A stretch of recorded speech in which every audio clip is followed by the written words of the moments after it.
नमस्कार. मॅक्स महाराष्ट्रामध्ये आपलं स्वागत आहे. या एपिसोडचा एक उद्देश आहे तो असा की आपल्या समोर जे आज प्रचंड मोठं संकट उभं ठाकलं आहे त्या संकटाचा मुकाबला करण्यासाठी डॉक्टर परीक्षित घोष या अर्थतज्ञांनी जो ठोस प्रस्ताव सरकारपुढे मांडला आहे तो प्रस्ताव आपल्या समोर पर्यंत पोहोचवणं, त्याच्यावर चर्चा घडवून आणणं हा या एपिसोडचा उद्देश आहे. करोनावरचं संकट प्रचंड आहे आणि ते दुहेरी स्वरूपाचं आहे. एक वैद्यकीय स्वरूपाचं आहे आणि दुसरं आर्थिक स्वरूपाचं आहे. आपण जेव्हा असं म्हणतो की आपल्या समोर अशी चर्चा होते की करोनामुळे भारताच्या जीडीपीवर किती परिणाम होईल, जीडीपी किती टक्क्यांनी कमी होईल, तर हा प्रश्न मुळातच अत्यंत दिशाभूलक आहे. याचं कारण असं की करोनाचा जो आर्थिक फटका बसणार आहे तो आपल्या सर्वांना अतिशय विषम पद्धतीने बसणार आहे. ज्यांना नियमित वेतन आहे त्यांना तो फटका जवळपास शून्य असेल, परंतु जे हातावर पोट असणारा जो बहुसंख्य भारतीय समाज आहे त्या समाजावर याचा प्रचंड मोठा आर्थिक फटका बसणार आहे. त्यामुळे फक्त जीडीपी कितीने कमी होईल ही चर्चा करणं चुकीचं आहे. मी मगाशी म्हटलं त्याचा वैद्यकीय सुद्धा अँगल आहे. आपण एक लक्षात घेऊ की इंग्लंडमधला इम्पिरियल कॉलेजनी जो अभ्यास केला, विविध प्रतिमानं मांडून त्यांनी अभ्यास केला आणि अशा अनेक जगातील संस्थांनी हा अभ्यास केला आहे. त्या अभ्यासानुसार जेव्हा इंग्लंडमध्ये करोनाग्रस्तांची संख्या ही टोकावर पोहोचली असेल, अशा वेळेला तिथल्या 30 करोनाग्रस्त पेशंटसाठी इंग्लंडच्या इस्पितळामध्ये फक्त एक बेड उपलब्ध असेल, एक खाट तिथे उपलब्ध असेल. म्हणजे इतकी भीषण परिस्थिती इंग्लंडमध्ये येऊ शकते आणि त्यासाठी त्यांनी काय योजना केल्या पाहिजे अशी चर्चा ती आहे. भारतामध्ये असं जर झालं तर आपण किती भयानक गोष्ट होऊ शकेल, आपली वैद्यकीय सेवा कशी कोलमडून जाईल हे आपण लक्षात घेऊ. त्यामुळे सगळ्या देशांचा प्रयत्न हा असा आहे की करोनाच्या प्रसाराचा जो वेग आहे तो मंदावा आणि एकाच वेळेला खूप जास्त पेशंट हे हॉस्पिटलमध्ये येणं असं घडू नये यासाठी लॉकडाऊन हा जास्तीत जास्त प्रभावी झाला पाहिजे. कारण लॉकडाऊन जर प्रभावी झाला तर करोनाच्या मुळे संसर्गग्रस्त लोकांचा जो वेग आहे, वाढीचा वेग आहे, तो कमी होण्यामध्ये लॉकडाऊनचा हा परिणाम हे आहे. लॉकडाऊन हा काही उपाय नाहीये. लॉकडाऊन हे आपल्याला माहिती आहे की लॉकडाऊनमुळे करोनाचं संकट एकदम टळत नाही तर करोनाच्या वाढीचा वेग फक्त मंदावतो आणि आपली वैद्यकीय व्यवस्था त्याला तोंड कदाचित देऊ शकेल. त्यामुळे हा जो लॉकडाऊनचा महत्वाचा मुद्दा आहे. आता मुद्दा असा आहे की हे आपण बऱ्याच आपण लक्षात घेतलं पाहिजे की आताचं जे संकट आहे हे लॉकडाऊन 15 तारखेला उठला, 30 तारखेला उठला किंवा कधी उठला त्यानंतर पुन्हा लॉकडाऊन येणारच नाही, वेळ येणार नाही का, असं नाहीये. कारण करोनाबद्दल जे वैद्यकीय अभ्यास आहेत की करोना पुढच्या 1-2 वर्ष त्याचा वेग काही भागामध्ये वाढता राहू शकतो आणि त्यामुळे प्रत्येक वेळेला लॉकडाऊनची ही एक टांगती तलवार देशाच्या विविध भागामध्ये जगभर ही कायम राहू शकणार आहे. त्यामुळे आता आपल्याला त्यामुळे उपाय जे आहेत ती ही गोष्ट लक्षात घेऊन दूरगामी स्वरूपाचे उपाय काय हे याच्याकडे आपण वळलं पाहिजे. परीक्षित घोष यांचं म्हणणं असं आहे की या संबंध आजवरच्या चर्चेमध्ये चाचण्यांच्या संदर्भातल्या एका महत्वाच्या मुद्द्याकडे लोकांचं दुर्लक्ष आलेलं आहे. तो मुद्दा कोणता लक्षात घेऊया की वैद्यकीय चाचण्या ह्या अतिशय जास्तीत जास्त झाल्या पाहिजेत असं आपण म्हणतो. परंतु त्या जास्तीत जास्त होण्यासाठी एकतर आजवर काही कारणामुळे त्या कारणाबद्दल खूप चर्चा होते, त्याच्यात वाद होतात की भारताची चाचणीचा दर अतिशय कमी आहे. उदाहरणार्थ सिंगापूरमध्ये जर तुम्ही पाहिलं तर सिंगापूरमध्ये दर 10 लाख लोकसंख्येमागे जवळपास 6,000 लोकांच्या चाचण्या होतात 10 लाख लोकसंख्येमागे. परंतु भारतामध्ये 10 लाख लोकसंख्येमध्ये फक्त 18 लोकांच्या चाचण्या होतात. इतका कमी तो दर आहे. परंतु जर चाचण्याच्या व्यवस्था जरी वाढली तरी लोक हे चाचण्यांसाठी पुढे येतील का ते येण्याची शक्यता कमी आणि आजही आपल्याला तसं दिसतं. याचं कारण आहे की जेव्हा एखादी बहुसंख्य लोक भारतातले हे कष्टकरी, स्वयंरोजगारी, हातावर पोट असणारे आहेत त्यांना जेव्हा त्यांना एक टांगती तलवार असते की आपण करोनाग्रस्त आहोत असं कळल्यावर लगेच आपला सर्व उत्पन्नाचे मार्ग संपणार आहेत. कारण आपल्याला क्वारंटाईन केलं जाईल, आपल्याला वेगळं ठेवलं जाईल आणि त्यानंतर आपलं उत्पन्न संपेल. त्यामुळे ही आर्थिक टांगती तलवार देखील गरीब लोकांवर असते. दुसरं असं असतं की तिथल्या वैद्यकीय सेवांबद्दल आपण खूप काही ऐकत असतो आणि त्यामुळे ती काही फार उत्साहवर्धक वातावरण नसतं असं आपल्याला लक्षात येतं. त्यामुळे देखील आपण गरीब जनता ही त्यासाठी चाचण्यांसाठी पुढे येण्याची शक्यता म्हणजे त्यांचा उत्साह कमी असेल. त्यामुळे अधिकाऱ्यांना जाऊन त्यांना शोधणं अशा प्रकारची गोष्ट करावी लागेल. तिसरा मुद्दा असा असतो की करोनाची लक्षणं जी आहे ती सुरुवातीच्या काळात अतिशय माइल्ड अशी असतात, म्हणजे त्याची तीव्रता कमी असते, त्यामुळे लोक काम करत राहू शकतात. त्यामुळे त्यांना चाचण्या करायला जावं याची गरजही भासत नाही. आणि अशामुळे या चाचण्यांचं प्रमाण हे अतिशय कमी राहील. आणि जर चाचण्यांचं प्रमाण कमी राहिलं तर रोगाचा प्रादुर्भाव होत राहणार आहे. त्यामुळे त्या लॉकडाऊनचा जो परिणाम आहे तो परिणाम काही आपल्याला बघायला मिळणार नाहीये. त्यामुळे एकीकडे जास्तीत जास्त चाचण्यांसाठी लोकांना उद्युक्त करणे हे महत्वाचं आहे. मगाशी मी जो आकडा सांगितला तो आपल्यासमोर चार्टच्या स्वरूपात मी मांडतोय. तुम्ही या चार्टमध्ये बघा की चाचण्यांचा दर हा तुम्हाला दिसेल की सिंगापूरमध्ये किती आहे, इतर देशांमध्ये किती आहे आणि भारतामध्ये तो किती आहे, केवळ 10 लाख लोकांमागे. तर आता लोकांना चाचण्यांसाठी उद्युक्त करायचं असेल तर काय केलं पाहिजे हे आपण लक्षात घेऊया. चाचण्यांसाठी उद्युक्त करायचं असेल तर त्यांना एक ठोस आश्वासन दिलं पाहिजे. परिचित घोष म्हणतात की यांना तुम्ही ठोस आश्वासन दिलं पाहिजे की उदाहरणार्थ सरकारने असं ठरवलं की जो पेशंट आहे, रुग्ण असेल करोनाचा, त्याचा वैद्यकीय सर्व उपचार, त्याच्या तो निवास हे सर्व अधिक त्याला त्याचा झालेलं नुकसान, त्याची भरपाई, जितका काळ तो रुग्ण म्हणून असेल त्याची भरपाई, हा आकडा जर समजा आपण 1 लाख रुपये असा ठरवला, 1 लाख रुपये सरकार त्याच्यावर खर्च करेल असं जर ठरवलं तर ती रक्कम प्रचंड मोठी असणार नाही. साधा विचार करा. आज भारतामध्ये 6,000 रुग्ण आहेत, 6,000 किंवा तो आकडा थोडासा जास्त असेल. परंतु आपण असा विचार करू की समजा 1 लाख रुग्ण भारतामध्ये करोनाग्रस्त आहेत. 1 लाख. तर 1 लाख लोकांना हा जर पैसा द्यायचा असेल सरकारला तर तो किती येईल? 1 लाख गुणिले 1 लाख म्हणजे 1,000 कोटी रुपये. आता 1,000 कोटी रुपये हा जो आकडा आहे हा आज सरकारने जे पॅकेज जाहीर केलं आहे 1,74 लाख कोटी रुपये, त्याच्या तुलनेमध्ये अत्यंत किरकोळ आहे, किस झाड की पत्ती असा आहे. परंतु हे जर ठोस आश्वासन असेल आणि त्यानुसार जर वैद्यकीय सेवा मिळाल्या, तेवढ्या दर्जेदार सेवा, तिथली व्यवस्था दर्जेदार असेल तर लोकांना प्रोत्साहन मिळेल चाचण्या करून घेण्यासाठी. आणि 1,000 कोटी रुपये हे अतिशय त्या मानाने अतिशय किरकोळ आहे एकंदर खर्चाच्या मानाने. त्याचा परिणाम मात्र फार मोठा होणार आहे सर्व जनतेसाठी. दुसरा मुद्दा, करोनाचं जे संकट आहे, आर्थिक संकट आहे, त्या संकटाची तीव्रता ही प्रचंड मोठ्या प्रमाणावर ही हातावरचं पोट असणाऱ्या लोकांना भोगावं लागणार आहे.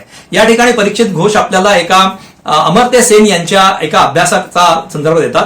1943 मध्ये जेव्हा बंगालमध्ये भीषण असा दुष्काळ पडला, त्या दुष्काळाचा अभ्यास अमर्त्य सेनांनी केला. तर दुष्काळ पडल्यानंतर आपल्याला असं वाटतं याचा फटका शेतकऱ्यांना सर्वात जास्त बसेल. त्यावेळेला बंगालमध्ये फार मोठ्या प्रमाणात मनुष्यहानी झाली, लाखो लोक गेले.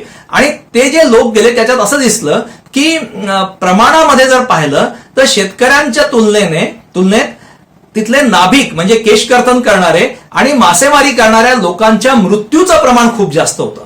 तर असं का होतं? याचं कारण असं होतं की दुष्काळामुळे लोकांच्या हातातली क्रयशक्तीच गेली. त्यामुळे माशांचा बाजारभाव प्रचंड कोसळला. केश कर्तनालयाला कोणी जाई नसाल याचा भाव प्रचंड कोसळला, त्याचे दर कोसळले.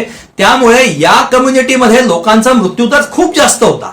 आता असं आपण पहा की हे जेव्हा करोनाचं संकट आहे तेव्हा करोनाच्या संकटानंतर किंवा लॉकडाऊन उठल्यानंतर, संकट चालूच राहील फार मोठ्या काळ, लॉकडाऊन उठल्यानंतर आपल्या वर्तनामध्ये मूलभूत फरक होणार आहे. आपण पटकन केस कापायला जाणार आहोत का? विचार करू. ज्या ठिकाणी आपल्याला सामाजिक अंतर वगैरे ह्या गोष्टी आपल्यासमोर आढळलेल्या आहेत, सोशल डिस्टन्सिंग, त्या आणि ते पाळल्याच पाहिजेत. अशा वेळेला आपण एकमेकांमधलं अंतर कमी ठेवण्याकडे प्रयत्न करू. अशा वेळेला ग्राहक आणि सेवा देणारा यांच्यातलं फिजिकल अंतर जिथे ते कमी असेल त्या सेवांची मागणी प्रचंड मोठ्या प्रमाणात कमी होण्याची शक्यता आहे. तसंच वेटर्सच्या बाबतीत होऊ शकेल. मेडिकल म्हणजे हॉटेल व्यवसायावर त्याचा प्रचंड मोठा परिणाम होईल. तेव्हा हे परिणाम प्रचंड मोठे आणि दीर्घकाळ असणार आहेत. तेव्हा या लोकसंख्येला जर तुम्हाला आर्थिक आधार तुम्ही दिलात तर ही लोकसंख्या तुम्हाला या भविष्यामध्ये जे वारंवार तुम्हाला अनेकदा तुम्हाला लॉकडाऊन करावं लागतील, कदाचित सांगता येत नाही काय होईल, अशा वेळेला त्यांचं तुम्हाला सहकार्य मिळेल. कारण लोकांना शाश्वती असेल की मला काही ते पैसे मिळणार आहेत आणि त्यामुळे माझा इन्कम लॉस होणार नाहीये, सरकार भरून काढणार आहे. तेव्हा लॉकडाऊन मला सहकार्य मिळेल, लोक बाहेर पडणार नाहीत. त्याचबरोबर हे लक्षात घेऊया की या अभूतपूर्व परिस्थितीमध्ये हा जो विषम फटका सर्वात गरीब लोकांना बसणार आहे, त्यासाठी विविध देशांनी प्रचंड मोठा पैसा हा खर्च करायचा ठरवलेला आहे. म्हणजे त्यांच्या राष्ट्रीय उत्पन्नाच्या प्रमाणात ते किती करतात हे बघूया आणि आपल्या राष्ट्रीय उत्पन्नाच्या प्रमाणात आपण किती करतो हे बघूया. हा शेजारचा चार्ट तुम्हाला दाखवेल की त्या देशाच्या राष्ट्रीय उत्पन्नाच्या प्रमाणात म्हणजे विविध देश किती खर्च करतायत. साऊथ कोरिया सारखा देश, साऊथ कोरियानी हे जे करोनाचं संकट जे आहे ते जवळपास त्यांचं टळलेलं आहे. त्या देशाने आपल्या राष्ट्रीय उत्पन्नाच्या 5% रक्कम ही या लोकांसाठी खर्च करायचं ठरवलंय. अमेरिकेने ती 10% ठरवलेली आहे. जर्मनीने ते 20%च्या वर ठरवलेली आहे. अमेरिकेमध्ये जर तुम्ही पाहिलं तर आज 85% लोकांना सरकार रोख रक्कम देणार आहे. आणि ती रक्कम किती असेल तर त्यांचं जे साधारणपणे त्यांचं ऍव्हरेज इन्कम जे इतर वेळेला जी मिळकत असेल त्याच्या जवळपास निम्मी रक्कम त्यांना ही रोख रकमेच्या स्वरूपात मिळणार आहे. तर इतक्या त्यांच्या राष्ट्रीय उत्पन्नाच्या तुलनेने हे इतके मोठे आकडे आहेत. आपला आकडा किती आहे तर 1% सुद्धा कमी आहे. या चार्टमध्ये आपण पाहू शकता. तेव्हा अत्यंत किरकोळ रक्कम आहे. तर ती रक्कम मोठ्या प्रमाणात वाढवली पाहिजे. आणि ती रक्कम आता लोक म्हणतील की ती रक्कम जर आपण वाढवली तर त्याचे वित्तीय तूट वाढते, सरकारला त्यासाठी बाजारातून कर्ज घ्यावं लागेल, मग त्याच्यामुळे बाजारातला मार्केटमध्ये कर्ज घेऊन त्याची भांडवलदार जे असतात ते कर्ज घेतात बँकांकडून आणि इन्व्हेस्टमेंट करतात, ती इन्व्हेस्टमेंट मंदावेल असे जे तर्क मांडले जातात ते परीक्षित घोष यांच्या मते हे अत्यंत दिशाभूलक आहे. याचं कारण असं आहे की करोना व्हायच्या आधीच आपला इन्व्हेस्टमेंटचा दर जवळपास 0 झालेला होता. त्यामुळे नवीन इन्व्हेस्टमेंट होतच नव्हती. त्यामुळे देशाची जी बचत होती ती बचत इन्व्हेस्टमेंट म्हणून येतच नव्हती. अशा वेळेला आणि करोनाच्या संकटानंतर तर वातावरण असं असेल की नवीन इन्व्हेस्टमेंट फार किरकोळ अशी होणार आहे, बऱ्याच काळ ती कमी असणार आहे. अशा वेळेला लोकांना ठोस असा आधार तुम्ही दिला हा पैसा लोकांपर्यंत नेऊन तर फिस्कल डेफिसिट किती का वाढव. उदाहरणार्थ 2008 साली जेव्हा आधीचं गव्हर्नमेंट होतं त्यावेळेला 2008 मध्ये जागतिक मंदी होती. त्या जागतिक मंदीपासून भारत बचावला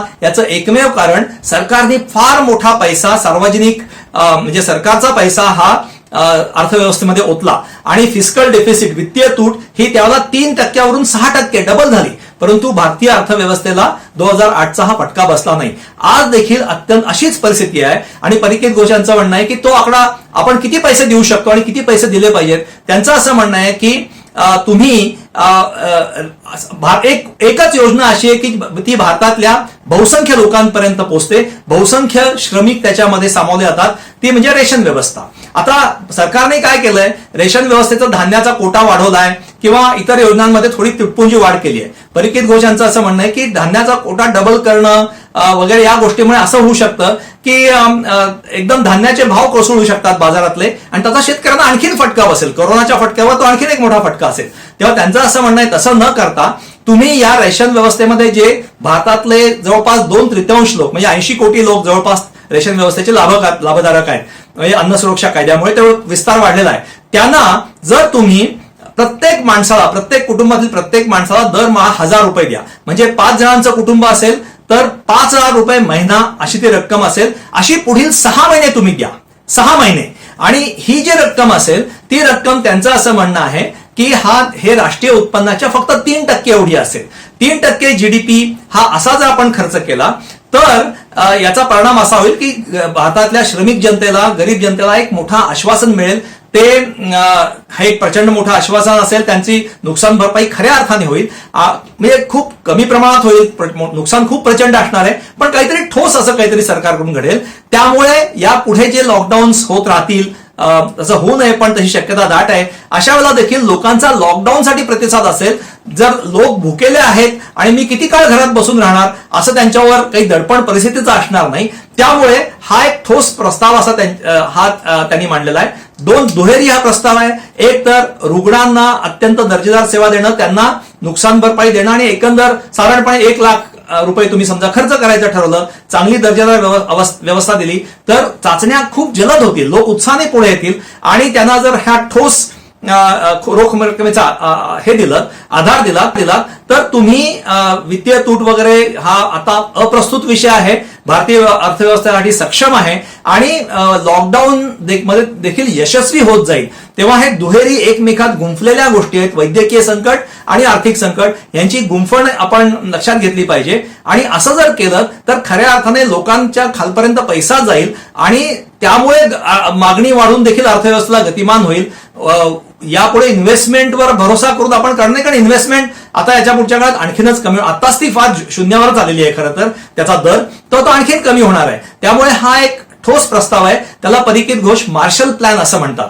तुम्ही लक्षात घ्या, मार्शल प्लॅन हा शब्द कधी अस्तित्वात आला तर जेव्हा दुसरं महायुद्ध झालं. दुसऱ्या महायुद्धानंतर युरोप बेचिराग झाला होता अमेरिकेच्या बॉम्ब हल्ल्यामध्ये. तर त्यानंतर युरोपला पुन्हा उभं करण्यासाठी अमेरिकेनेच प्रचंड मोठा पैसा युरोपियन अर्थव्यवस्थेमध्ये ओतला. ती मोठी मदत होती आणि त्याला मार्शल प्लॅन असं म्हणतात.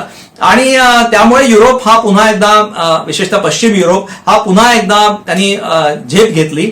तसं भारताला आज हे प्रचंड मोठं संकट जे आहे त्या संकटातून बाहेर जर भारताने यायचं असेल तर भारताला एका मार्शल प्लॅनची गरज आहे. आणि ही मार्शल प्लॅनची दोन तत्व मी आपल्यासमोर मांडली. तर ही दोन तत्व, मार्शल प्लॅनची दोन ठोस पर्याय हे आणण्याची गरज आहे. आणि हे मी आतापर्यंत या विषयावर जे वाचत आलेलो आहे त्यातला हा सर्वात तर्कशुद्ध असा पर्याय मला वाटतो. आणि त्यामुळे तो मॅक्स महाराष्ट्राच्या रूपाने तुमच्यापर्यंत पोहोचावा, त्याच्यावर चर्चा व्हावी, तो सरकारपर्यंत पोहोचावा, राजकीय पक्षांनी विचार करावा आणि केंद्र सरकारकडे यासाठी आग्रह धरण्यात यावा. ही प्रक्रिया व्हावी यासाठी मी आपल्यासमोर हा प्रस्ताव मांडलेला आहे. या पुढच्या काळात देखील याविषयीची चर्चा जी अर्थतज्ञ आपल्यासमोर करतील ते आपल्यासमोर आणण्याचा माझा प्रयत्न राहील. आजचा हा व्हिडिओ जर तुम्हाला आवडलेला असेल तर तुम्ही लाईक करा, लोकांपर्यंत शेअर करा, जास्तीत जास्त लोकांपर्यंत हा पोहोचवा. आणि पुन्हा एकदा